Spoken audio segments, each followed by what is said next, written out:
So I will try to show you a snapshot of what we have been able to achieve in our special work package design, basically to a different aspect of energy storage, not going to battery, but actually going to using chemical bonds as a way to store hydrogen, to store the energy. So the motivation for that is actually, you can imagine that it was actually said today, that energy is related to several problems, but one of them is, as we do it today, we have a large amount of CO2 emission, and actually you might want to be able to try to mitigate this CO2 in the atmosphere, which is rising, and it's going to be rising for quite some time, with the fact that we have a large excess of energy, and maybe alternative energies we can actually use to convert, basically, to store energy by using this CO2, and maybe incorporate CO2 into some kind of a cycle. This is basically what we have in mind. So just give me briefly the complexity of both electrochemistry and chemistry, that we can make many products. Okay? So you can actually take CO2 and electron, I can do the potential, but basically you can make many types of products, either by using proton and electron, and this was actually reviewed by my colleague Thomas Schmidt in our special issue of Chemia, and so we have a special issue in Decata which actually describe all these processes, as well as you can imagine to use instead of H plus and electron, but use H2, which was provided hopefully by WP3, which are basically supposed to make hydrogen. So you can imagine to either use directly electrons and protons to reduce CO2, or to take H2 provided by basically some alternative energy to basically reduce CO2, again, into a variety, many types of products, which are basically typically C1, but you can also imagine to make actually higher hydrocarbon, and we will see also some example of this. And basically, all these processes can be carried out by several types of reactions, either electroreduction or homogeneous catalytic processes or heterogeneous catalytic processes. So to do that, basically, we have Thomas with actually Thomas and Paul and Peter and myself. We have basically assembled 4 years ago to tackle the problem in different approaches, many products, many approaches. And so basically today I will only give you not everything we have done, but a couple of snapshots. And I will discuss part of the work of Peter Brockman on basically using copper foam to find new ways to convert CO2 into hydrocarbon. I will also discuss what my colleague Paul Blizzard has done in both organocatalysis as a way to convert CO2 into intermediates for methanol production, as well as the development of ionic liquid as a medium, as an electrolyte, to basically have a more efficient electroreduction of CO2. And I will also discuss obviously what Thomas Schmidt has done in the way of basically electrolysis. And then I will also discuss what we have been doing ourselves. And I've decided to focus on one reaction, meaning basically hydrogen of CO2 towards methanol, and combine both experience and theory, how we can actually advance the way we can actually make more efficiently methanol. So this is what I will focus on, basically. CO2 to C1, basically H2O or H2, and then CO2 to basically ethylene for electrochemical processes, and in the case of some catalytic processes, we are going to go to C1 product. Okay. So let's start with my colleague. I will show you actually the contribution of all the members of our group. So I will focus on what has been developed in the group of Professor Paul Dyson at EPFL, where they have shown that basically you can use not even a transition method, but an organocatalyst to basically activate the CO2, and in a presence of an amine and a reductant like a silane, you can generate this reaction intermediate. It can actually be in principle cycled back to methanol with a classical homogeneous catalyst. Okay.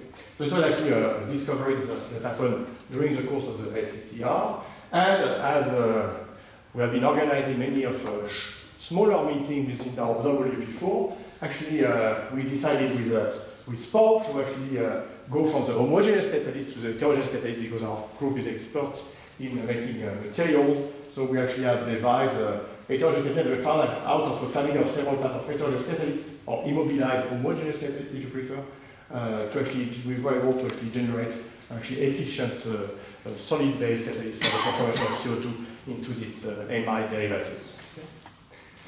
But Paul is also an expert in ionic liquid, and so it has been shown actually in 2011 that ionic liquid, this imidazolium salt, are very special in the electroreduction of CO2 because they basically improve quite a bit the production of CO over classical medium like acetonitrile or water. And Paul, being an expert in ionic liquid, decided to investigate what was so special about this imidazolium compound.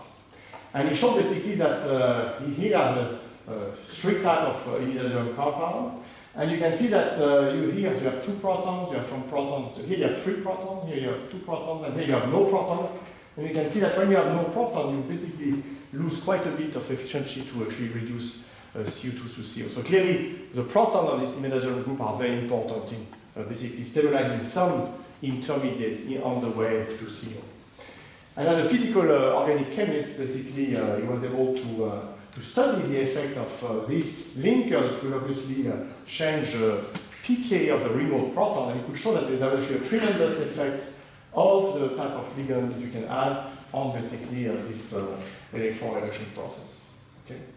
So to make a long story short, basically, we can decrease quite a bit the potential by basically 0.6 volt towards the CO2 reduction to CO, and with basically very high efficiency, Faradic efficiency to CO. So we can see that you can actually play with organic chemistry as a way to basically totally modify the behavior of your electrocatalyst. This was the conclusion, and this is the model that proposed that basically this proton on the backbone of the imidazolium are actually key to stabilize some basically reduced CO2 species. But this is to be proven. This is so far just a model. So now that we are in electrochemistry, now I'm going to move up north to University of Bern, and I will show you what Peter Brockman, I mean, a very small part of what Peter Brockman has been doing in our SCCR. Well, basically they knew that if you have actually a copper or a wafer, then you can actually use, you can actually do a hydrogen evolution reaction in the presence of a copper sulfate, and under basically a potential you can actually deposit, you can generate hydrogen at the same time basically deposit copper, and you can start to make this very, very porous copper material.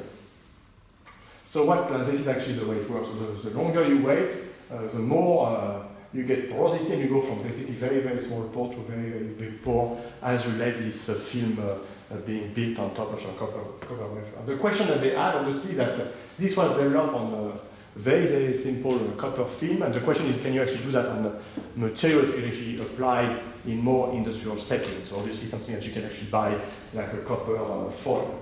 So this is what they are trying to do. They have looked at this copper 3D skeleton as well as a copper 2 mesh, and they're trying to actually to see if they try to reproduce the production of basically this copper deposition on the top of this basically standard 2D and 3D material. And indeed, you can see that you observe the same type of phenomena, that when you grow copper, you make this very, very porous copper metal.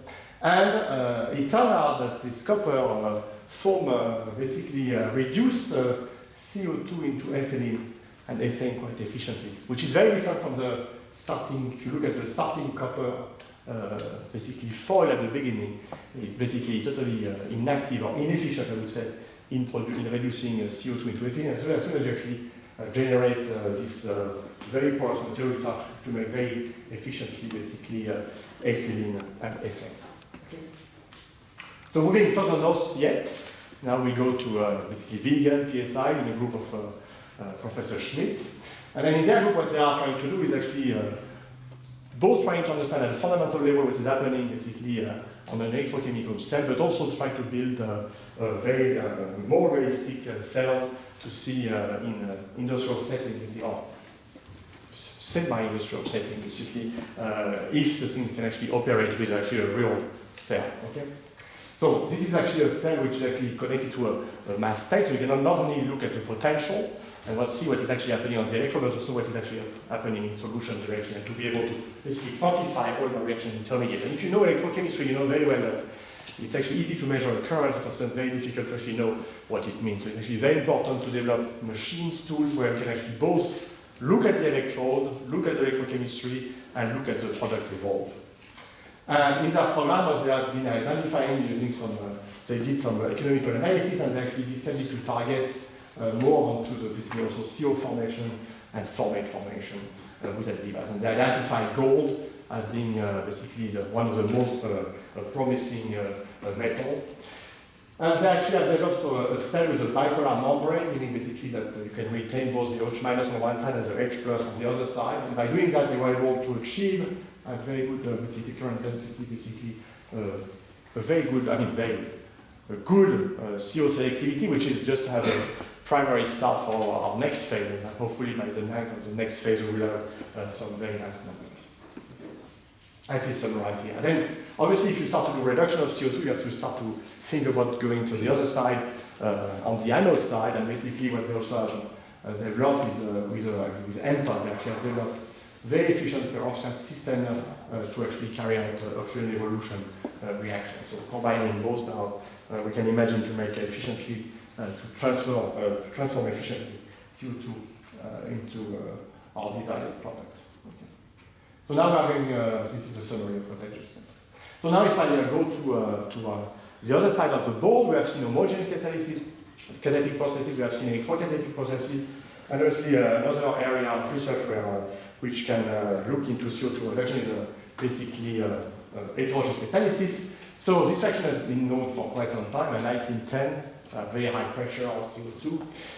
And typically people are looking at copper, alumina catalyst, copper, zinc oxide, alumina catalyst, and typically it works very well for CO, to transform CO into methane, but as soon as you go to CO2, the catalyst gets extremely inefficient. So, and you can see that it's something very interesting. If you actually put, this is actually our own work, when you put copper nanoparticles of the same size on different type of support, you see that the productivity changes dramatically as a function of the support. And not only the productivity, but the selectivity. So most of the support will actually lead to the formation of CO rather than methanol. Okay? So clearly there is a support effect, and what I will show you today is a very fundamental study on trying to understand why there is this and why the support is actually so important to trigger selectively the formation of methanol, which is our goal.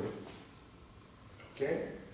So what we clearly can say that when you have a particle on a support, since there is a very strong support effect, we could imagine that something is happening between the support, the particle, and CO2. And the question is actually, what are the sites which are doing the chemistry? And why do you want to care so much about what are the sites? Because hopefully, if we know the site, we will be able to actually design a much better catalyst. So let me show you the fundamental of that. So what we did, we took perfectly defined zirconia, clinic zirconia. We deposited a well-defined precursor. So we control the wave density. We cleave selectively, we remove selectively this ligand to make this type of complexes. And on the H2, we can actually generate small nanoparticles. And then we're going to use both kinetics, DFT calculation, in situ spectroscopy to try to understand what is happening at the interface between the copper and the zirconia system.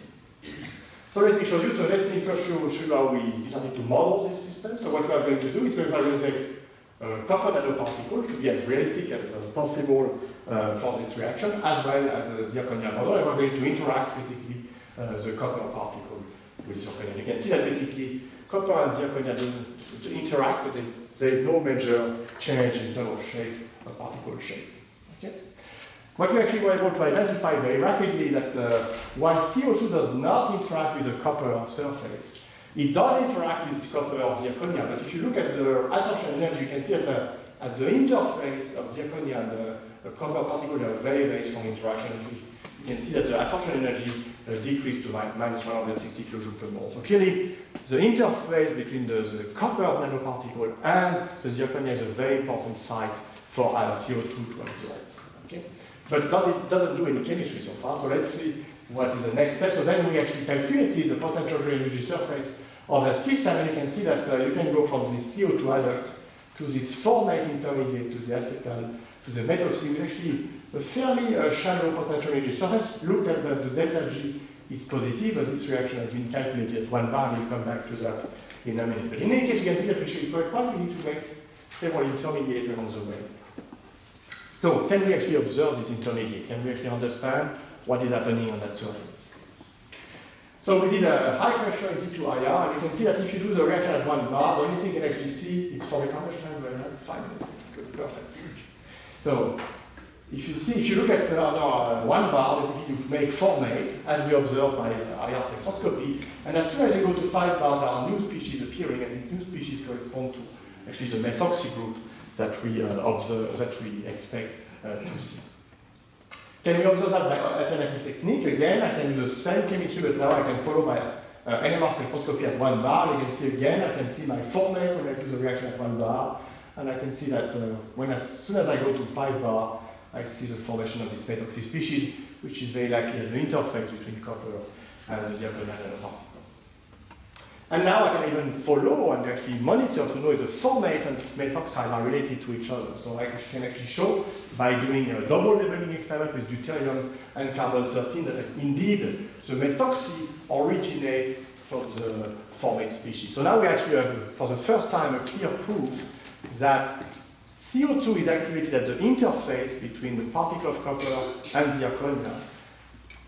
Copper activates H2, transfers this hydrogen to basically make formate, and then formate is stored at the interface, and then copper further activates H2 and transfer the hydrogen to the formate to make methoxide. And now I can look back at my potential energy source that I showed you at 1 bar, and if I do the corrections, the thermodynamic correction at 20 bar, you can see that indeed, now the reaction at very high pressure, the reaction is as a negative delta G, so you actually need pressure to make this reaction happen. Not only that, but you help to stabilize the formate intermediate, not so much the acetate intermediate, but you now start to stabilize the methoxy intermediate. You can see that now we have a perfect rationale to understand how this catalyst functions. And now the next step of our work is to use this very fundamental understanding to actually design new type of catalyst. And now we actually have much better catalyst than this one, but I will not disclose that today. Okay, so this is what I just said. So we know what I've shown you, what I've tried to show you today is that within this WP4, which was very diverse in terms of type of reaction we are investigating, in terms of approach to trigger this reaction, that basically we have identified ways to generate syngas, methanol, ethylene, depending on the approach we took. My colleague from Bern, Peter Brockman, showed that basically copper foam are actually quite efficient to transform the CO2 into ethylene. We have shown that ionic liquid actually can be efficient, can be an efficient electrolyte basically to favor the formation of CO from CO2. We have seen that basically at the cell level we can actually produce syngas in a fairly efficient manner. And we have seen that basically we can even find new ways to make methanol by organocatalysis. And I've shown you that now we actually understand how we can tweak a little bit the interface of our catalyst to make a more active and more selective catalyst. So hopefully our next basically phase is to really concentrate now on the asset that we have been building over the last 4 years to make sure that now we can actually deliver some actually very efficient catalyst, whether it is an electrocatalyst or a classical, I would say, high temperature catalyst. So just to illustrate what we have been doing also in the last 4 years, the reason why actually I think this exchange between the 4 groups was very efficient. Every year we actually organize a summer school. Here it's a winter school. We did summer and winter school depending on the year. In Villa, we actually discuss the ground of science every year to see where we wanted to go. That's how this collaboration was actually set up. And the last one was actually organized in summer by Peter. And here is basically, I just want to thank not only SCCR, which was actually instrumental, which is taking all the collaboration between each other, but also all the company and institution that gave provided the money to actually do the program and to finance a large group of people, not only sponsored by SCCR, my colleagues don't get jealous. Half of the people were actually, more than half of the people were actually sponsored by alternative, basically source of money. And with that, I want to thank you very much for your attention. I'll be more than happy to answer your question. And if I cannot answer, I'm sure my colleague will be able to provide a detailed answer. Thank you very much.